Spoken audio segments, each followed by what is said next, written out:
अस्सलाम वालेकुम दोस्तों, आपको एक और बहुत बड़ी और अहम ब्रेकिंग न्यूज़ से आगाह करते चलें कि आज लादी गैंग का मुकम्मल सफाया हो गया है।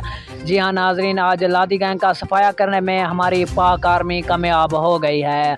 जी हाँ नाजरीन, आपको मुकम्मल तर तफसील से आगाह करते हैं इस छोटी सी वीडियो में। अगर आपने अभी तक भी हमारी वीडियो को लाइक और हमारे चैनल को सब्सक्राइब नहीं किया है तो जल्दी से हमारी वीडियो को लाइक और हमारे चैनल को सब्सक्राइब कर दें।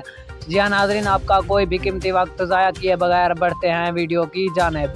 जी हाँ नाजरीन, आपको तफसीलन बताते चलें कि आज लादी गैंग मुकम्मल तौर पर ख़त्म हो चुकी है। जी हाँ नाजरीन, आज लादी गैंग और पाक आर्मी का बहुत बड़ा मुकाबला हुआ है।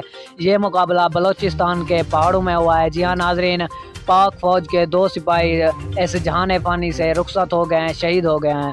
जी हाँ नाजरीन, 3 सिपाहियों को हॉस्पिटल एडमिट कर दिया गया है। जी हाँ नाजरीन, आज से लादी गैंग का नामो निशान ख़त्म। अगर आपने हमारी वीडियो को लाइक और हमारे चैनल को सब्सक्राइब नहीं किया है तो कर दें। मिलते हैं दोस्तों नेक्स्ट अच्छी सी वीडियो में, तब तक के लिए अल्लाह निगहबान।